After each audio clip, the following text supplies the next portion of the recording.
नाज़रीन, सांगहड़ सिविल अस्पताल के डॉक्टर और कंपाउंडर समेत वधीक 29 ॼणनि जी कोरोना टेस्ट पॉजिटिव अची वई है। इन हवाले से तफ़सील ॿुधाइण जे लाइ असां राब्तो कयो आहे सांगहड़ मां रिपोर्टर नादर बड़दी सां।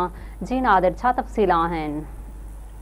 जी बिल्कुल, सांगहड़ जिले में अॼु 29 नवां केस साम्हूं आया आहिनि, जंहिंमें हिकु सांगहड़ सिविल अस्पताल जो डॉक्टर ऐं डिस्पेंसर समेत 7 ॼणनि जी कोरोना रिपोर्ट पॉजिटिव आया आहिनि। जिले में 29 कोरोना मरीज़ ज़ाहिर थिया आहिनि, जंहिंमें 7 सांगहड़, 10 टंडवादम, 12 शिदातपुर में केस साम्हूं आया आहिनि। जॾहिं त सांगहड़ जिले में कोरोना मुतासिरनि जो अंग वधी 415 थी वियो आहे, जंहिंमें 250 खां मथे मरीज़ जेके एहतियात थी विया आहिनि। ॿुधायो थो वञे त कोरोना वायरस में मुब्तला मरीज़ पंहिंजे घरनि में आइसोलेट थी विया आहिनि। जॾहिं त सांगहड़ में कोरोना जा केस वधी वञण बावजूदि इंतिहा में पारां शहर में SOP ते अमल करण में नाकाम थी वियो आहे। समूरा मार्केट, शॉपिंग मॉल्स खुलियल आहिनि। शहरी बिना मास्क जे शहर अंदरि शहरनि में रश बरक़रार आहे। वाज़े रहे त कुझु ॾींहं अॻु डिप्टी कमिश्नर सांगहड़ पारां हिकु नोटिफिकेशन जारी कयो वियो त हर माण्हू मास्क पाईंदो। जॾहिं अहिड़ी नोटिफिकेशन ते को बि अमल न थी सघियो आहे। बाज़ार में बग़ैर मास्क जे दुकानदार तोड़े आम माण्हू नज़र अचनि था। जॾहिं न वरी सरकारी तौर नज़ी दौरान डिप्टी कमिश्नर सांगहड़ जे अहिड़े हुकुमनामे खे जेको आहे करे छॾियो आहे। पुलिस एहलकार बि जेके आहिनि बग़ैर कंहिं मास्क जे ड्यूटी सरंजाम ॾेई रहिया आहिनि। वाज़े रहे त कुझु ॾींहं अॻु SSP सांगहड़ जी कोरोना रिपोर्ट पॉजिटिव आई, जेको हिकु हफ़्तो घर में आइसोलेट रहण बाद ॿीहर कोरोना टेस्ट